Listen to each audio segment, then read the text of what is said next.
Genesis 49. Jacob called to his sons and said, "Gather yourselves together, that I may tell you that which will happen to you in the days to come. Assemble yourselves and hear, you sons of Jacob. Listen to Israel your father.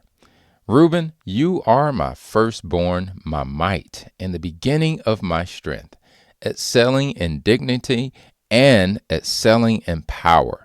Boiling over like water, you shall not excel, because you went up to your father's bed, then defiled it. He went up into my couch.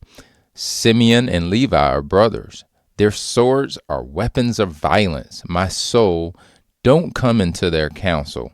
My glory, don't be united to their assembly. For in their anger they killed men. In their self-will they hamstrung cattle. Cursed be their anger, for it was fierce, and their wrath, for it was cruel. I will divide them in Jacob and scatter them in Israel. Judah, your brothers will praise you.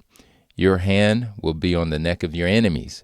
Your father's sons will bow down before you. Judah is a lion's cub.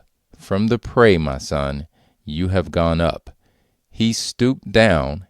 He crouched as a lion, as a lioness. Who will rouse him up?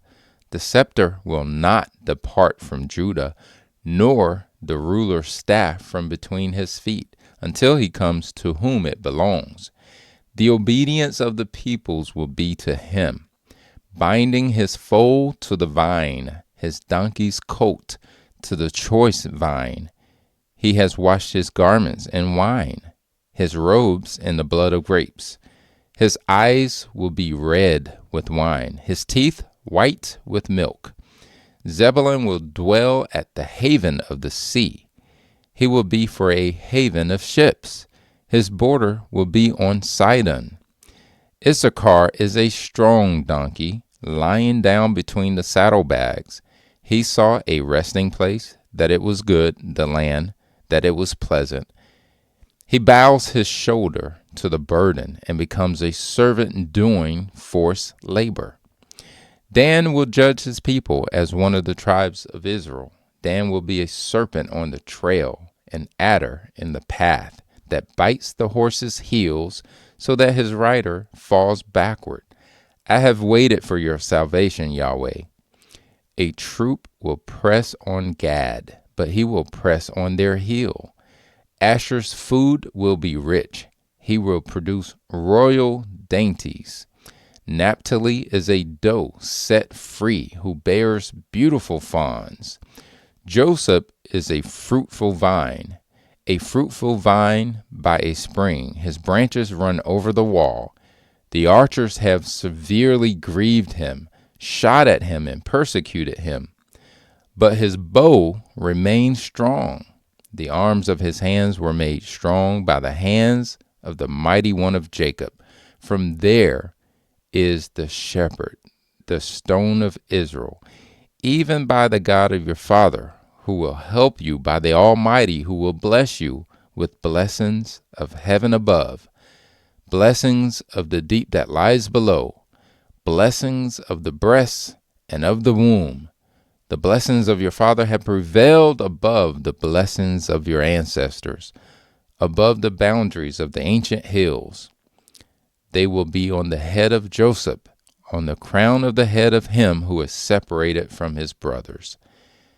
Benjamin is a ravenous wolf. In the morning he will devour the prey. At evening he will divide the plunder. All these are the 12 tribes of Israel, and this is what their father spoke to them and blessed them. He blessed everyone according to his own blessing. He instructed them and said to them, I am to be gathered to my people. Bury me with my fathers in the cave that is in the field of Ephron the Hittite, in the cave that is in the field of Machpelah, which is before Mamre, in the land of Canaan, which Abraham bought with the field from Ephron the Hittite as a burial place. There they buried Abraham and Sarah his wife. There they buried Isaac and Rebekah his wife, and there I buried Leah. the field and the cave that is therein, which was purchased from the children of Heth. When Jacob finished charging his sons, he gathered up his feet into the bed, breathed his last breath, and was gathered to his people.